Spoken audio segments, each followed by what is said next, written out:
Hi. We are. Yeah, me too. I've got a question, but I think I need a fairly lengthy intro. Since I've been visiting with you, my capacity for intense relationship has increased exponentially. My ability to be emotionally available is easy. And I was touched yesterday when you said, what you really have to look for, what you really want to do, is you want to look for somebody to love, not for somebody who's going to love you. And I really do get that. But what happens is, so you get somebody that you love, and that feels really good. So then they really love you. That really feels good too. And in being loved is such a wonderful feeling. Sometimes that overcomes the loving and almost is an addictive experience where you want it, you need it. You're in it. And then the minute you go there, because I really think this whole Abraham thing really is a journey from being afraid to love. That's basically the two ends of the stick. So if you're addicted to something, if you can lose it, then you can have fear. So I figured out that if I love myself, and I really love myself, and I love you, then if you love me, it doesn't become a need thing, it becomes an enjoy thing. But my question is about sex. Well, before you go there, before he goes there,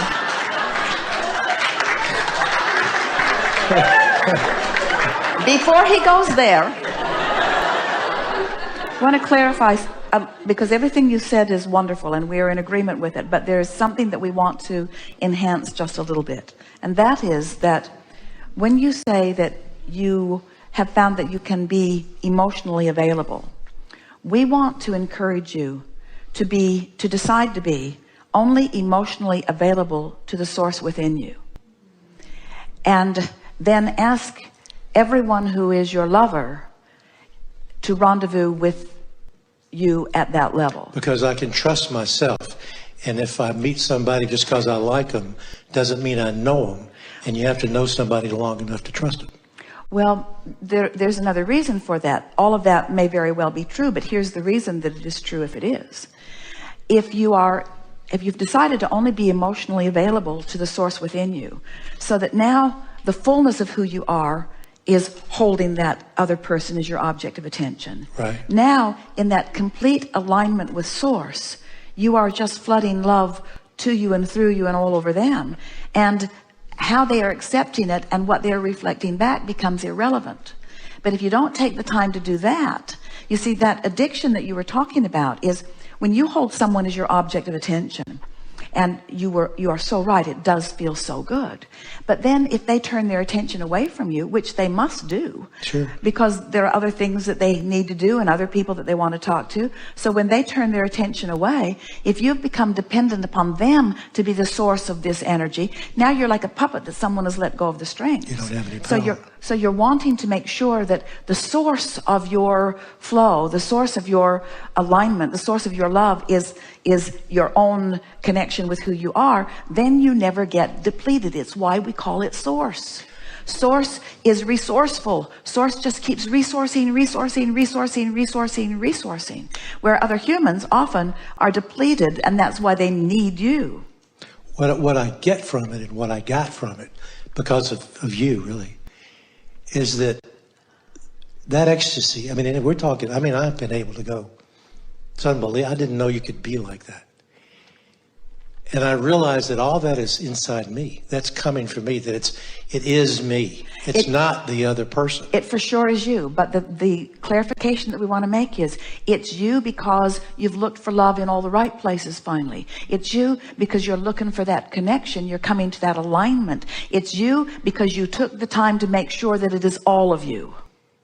And that makes what you're getting back from another irrelevant to that. But because of law of attraction, once you're there, you must attract someone who has the capacity to do the same. And when you do, that's that ecstasy that you're So talking I've been about. looking for love at all the wrong places. Well, you're looking for love. Most people are looking for love in all the wrong places when they're wanting another person to give it to them. No, I mean, somebody who may not be able to do what we're talking about. But coming back to the sex thing, okay, and this is like, so you're going along and you really are, you get it, and you are loving somebody, and you realize it really is about loving somebody. It's not about being loved. But then But we have to say something more. It's really about loving somebody. It's not about being loved. But even more than that, it's being the vibration of that which is love. Yes. In other words, that's the whole point of being in connection with who you really are. You become the vibrational equivalent and essence of that which is love. It's a vibrational thing, you see. That's why you can fly, yeah. But it seems like to me, and it happens with me, if you become physically involved with somebody and you're coming from that base of love, that's a whole nother amazing trip. But for some reason, that whole sex thing seems to wreck the other deal. I just don't understand how you make those two things work together so you don't lose it. Because Well, it's so nice, and you go, oh shit, I did it again. You know? I'm sorry. Well, it's about, in the instance that you've offered, it's about being distracted from your alignment. So if that is your experience, something's happening in the physicalness of it that is distracting you from your alignment. And it may just be that your alignment wasn't secure enough prior to the physical interaction. It could be that, because when you are in alignment with who you are, in other words, every single subject, whether it's sexuality or a conversation or building a piece of furniture, in every interaction, you can do it from inside the vortex or outside the vortex. Right. And anything that you do from inside the vortex is always infinitely more satisfying than if you do it from outside the vortex. So sexuality is one of those subjects, like religion or like God, where so many people are hung up about it because they have all kinds of ways that they've been thinking about it that weren't conducive to aligning them with source energy. There are a lot of people that have been condemning sex or particular kinds of sex or sexuality in and of itself in so many ways that just the engaging in it makes them feel less than connected.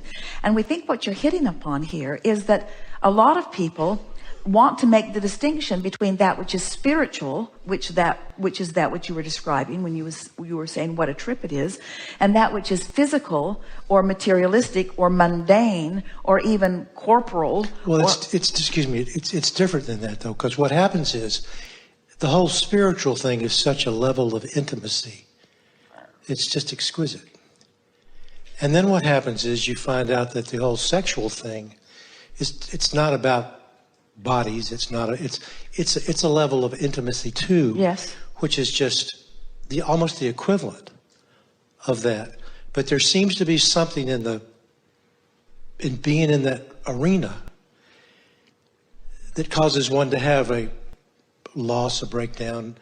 Well, it doesn't have to be that way. I mean, that's the thing that we're saying to you. It doesn't have to be that way. And as it is your intention for it to not be that way, then in time you'll figure out what it is that you're wanting to do with the power of your own mind. But we think that the clue for you into what is going wrong falls in those opening words to us when you said that you have discovered how to be emotionally available.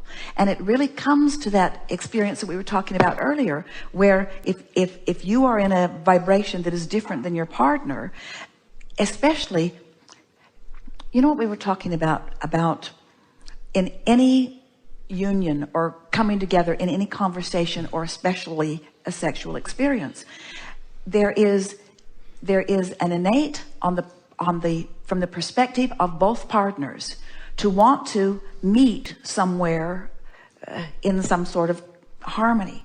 And so if you're vibrationally here and your partner is vibrationally here, both of you, without even consciously knowing you're doing it, are trying to come to some sort of level.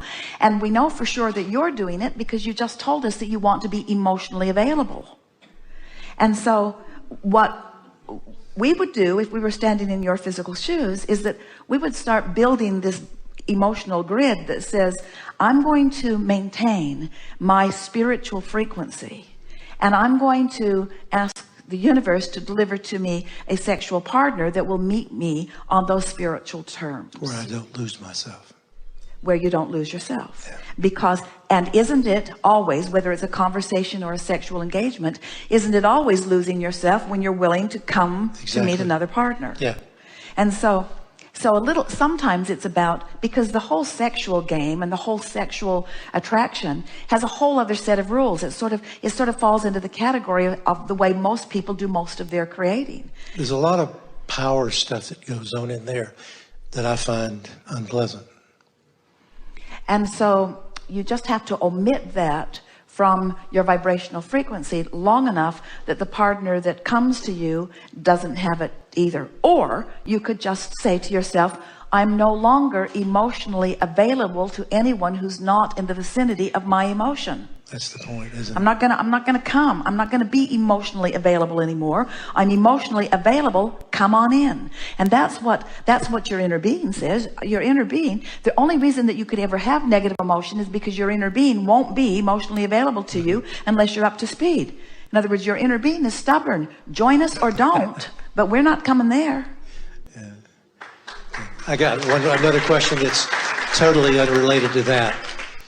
I watch you when you're being you, and you move your arms and your hands and you do all of these things. And then when you talk about being connected to the vortex, you always do this. It's right here. That's because that's where your solar plexus are. So that's where your translation is there a specific or more than general point of connection between physical me and source me? Not in the sense that it's here or here or here. It's cellular, and it's at the core of that which you are. And because I feel here. That's where your solar plexus are. That's where you feel emotion. But it's everywhere. It's everywhere, in every cell of your body. Okay, thank you.